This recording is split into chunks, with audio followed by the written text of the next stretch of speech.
Police ने एक महिला सहित 4 लोगों को पकड़ा। हाई सिक्योरिटी से लैस संसद की सुरक्षा में चूक का मामला सामने आया।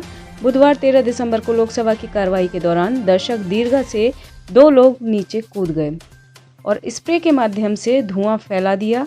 घटना के तुरंत बाद दोनों व्यक्तियों को पकड़ लिया गया। इस घटना का वीडियो सामने आया है। इसके कुछ ही देर बाद लोकसभा के बाहर 2 अन्य लोगों ने कलर स्मोक का इस्तेमाल किया है। इस मामले में सभी 4 लोगों को गिरफ्तार कर लिया गया है। पुलिस ने बताया कि संसद में कूदे लोगों की पहचान सागर शर्मा और मनोरंजन के रूप में हुई है। विष्णुदेव साय ने ली छत्तीसगढ़ के सीएम पद की शपथ।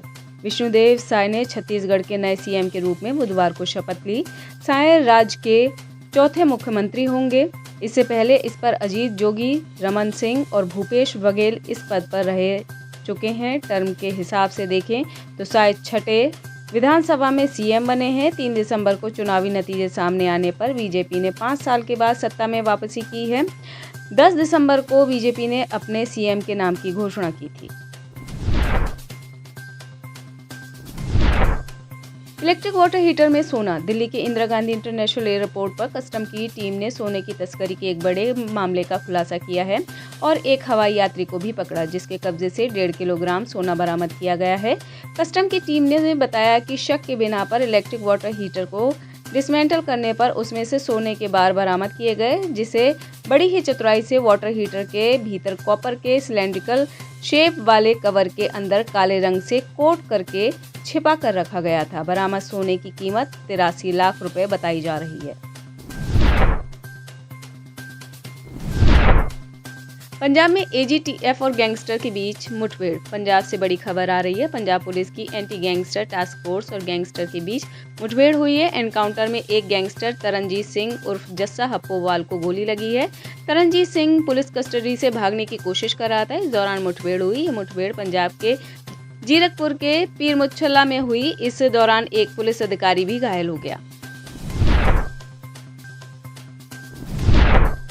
अस्पताल गया कैदी शादी समारोह में डांस करते मिला। पंजाब पुलिस को उस समय काफी शर्मिंदगी का सामना करना पड़ा जब मेडिकल जांच के लिए ले जाने के बाद एक कैदी को शादी समारोह में नाचते देखा गया। इस घटना का संज्ञान लेते हुए अधिकारियों ने एक उप निरीक्षक सहित 2 पुलिस अधिकारियों को निलंबित कर दिया। अधिकारियों के मुताबिक सबोत्तम सिंह उर्फ लक्की संधू अपहरण के एक मामले में लुधियाना के केंद्रीय कारागार में बंद था। एमवीए गठबंधन ने सीएम शिंदे पर साधा निशाना। महाराष्ट्र में विपक्षी दलों के नेताओं ने मंगलवार को राज्य सरकार के खिलाफ प्रदर्शन किया और आरोप लगाया कि प्रदेश में स्वास्थ्य सेवाएं बेहद खराब स्थिति में पहुंच जाने के बाद जीवन रक्षक प्रणाली पर है। महाविकास आघाड़ी गठबंधन के नेताओं ने महाराष्ट्र के स्वास्थ्य मंत्री तानाजी सावंत और उनके विभाग के खिलाफ नारे लगाए। एमवीए गठबंधन में शिवसेना, राष्ट्रवादी कांग्रेस पार्टी के शरद पवार गुट और कांग्रेस शामिल है। धीरज साहू के घर में गड़े खजाने की तलाश। इनकम टैक्स डिपार्टमेंट टैक्स को अब झारखंड से कांग्रेस के राज्यसभा सांसद धीरज प्रसाद साहू के आवास में गड़े हुए खजाने की तलाश है। उनके रांची स्थित बंगले सुशीला निकेतन में जियो सर्विलांस के जरिए इसका पता लगाया जा रहा है। इनकम टैक्स की एक टीम जियो सर्विलांस की मशीन लेकर मंगलवार की शाम उनके आवास पहुंची। कैंपस में लगी लाइट्स को बंद कराकर मशीन से आवास के अंदर, बाहर, बगीचा, पार्किंग एरिया और सीवरेज पाइप की जांच की गई। लोकमान्य तिलक टर्मिनल स्टेशन में लगी आग। मुंबई के लोकमान्य तिलक टर्मिनल स्टेशन में आग लगने की खबर सामने आई है। बता दें कि एलटीटी के प्लेटफॉर्म नंबर 1 के पास स्थित कैंटीन में ये आग लगी है। अग्निशमन दल ने 2 गाड़ियां मौके पर भेजी हैं। अधिकारियों ने बताया कि मुंबई में Lokmanya Tilak terminal railway station के परिसर में एक भोजनालय में बुधवार दोपहर भीषण आग लग गई। नागौर के पान मेथी को जीआई टैग देने की मांग।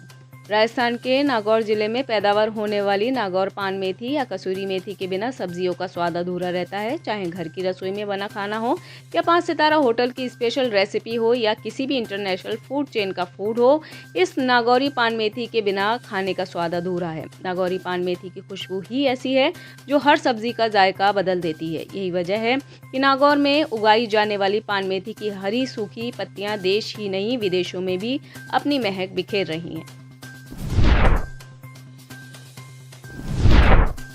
राज शौकीन समर्थकों के साथ कांग्रेस में शामिल।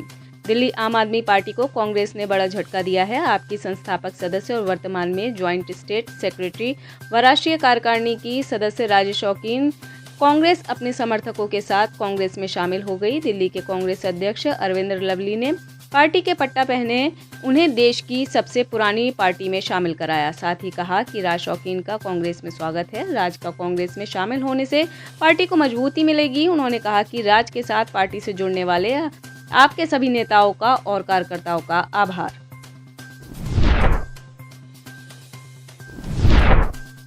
हमास नेताओं का फोन नंबर दिखाने लगे इजरायली राजदूत। संयुक्त राष्ट्र महासभा में इजरायल हमास जंग के बीच तत्काल सीज फायर लागू करने को लेकर एक प्रस्ताव पास किया गया। इस प्रस्ताव के समर्थन में 153 देशों ने वोट किया है। हालांकि इजरायल ने इस प्रस्ताव को मानने से इनकार कर दिया है। इजरायल की ओर से कहा गया कि जब तक हमास हथियार नहीं डाल देता तब तक युद्ध जारी रहेगा। संयुक्त राष्ट्र में इजरायली राजदूत गिलान एर्दान ने कहा, अगर आप सच में युद्ध विराम करना चाहते हैं तो हमास के दफ्तरों में फोन लगाएं और यहां सिनवार से जंग रोकने के लिए कहें। पहले बाइडेन और अब जिनपिंग ने किया वियतनाम दौरा। चीन के राष्ट्रपति शी जिनपिंग वियतनाम में 2 दिनों के राजकीय दौरे पर गए हैं। वहां पहुंचकर उन्होंने चीन वियतनाम के साझा हितों को साधने पर जोर डाला है।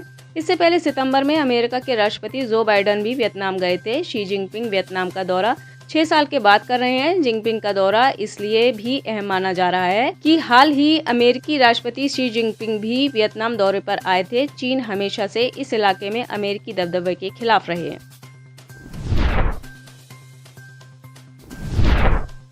गाजा की सुरंगों में भर रहा समंदर का पानी। इजरायल हमास जंग के बीच इजरायली सेना गाजा में हमास के सुरंगों को कई दिनों से तबाह करने में जुटी है। इस बीच सेना ने एक अजीबोगरीब कदम उठाया है। अमेरिकी अखबार वॉल स्ट्रीट जर्नल और एबीसी न्यूज ने अमेरिकी अधिकारियों के हवाले से बताया है कि गाजा में इजरायली सेना सुरंगों में समंदर का पानी भर रही है। इजरायली सेना ने इस बारे में किसी तरह की जानकारी नहीं दी है।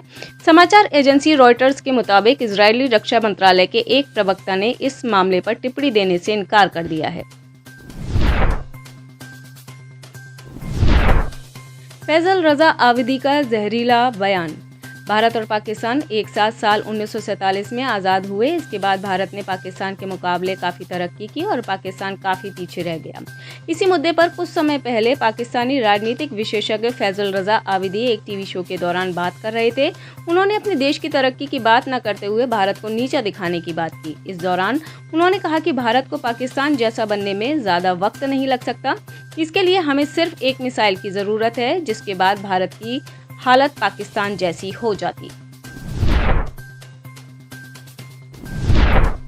ज़ारा के विज्ञापन पर मचा बवाल। अंतर्राष्ट्रीय फैशन ब्रांड ज़ारा को फिलिस्तीनी लोगों का बहिष्कार झेलना पड़ रहा है। फैशन ब्रांड ज़ारा ने कहा कि उसे सफ़ेद रंग में लिपटी मूर्तियों वाले एक एड कैंपेन पर हुई गलतफहमी को लेकर खेद है। दरअसल कंपनी ने एक एड शूट किया था जिसमें एक पुतले को सफ़ेद रंग के कपड़े में लपेटा गया था। लोगों का दावा है कि ये तस्वीरें गाजा में जंग की वजह से मरे लोगों की लाशों से मेल खाती हैं। आप इस खबर के बारे में क्या सोचते हैं, हमें कमेंट सेक्शन में बताएं। साथ ही ब्रह्मास्त्र न्यूज को सब्सक्राइब और शेयर भी जरूर करें।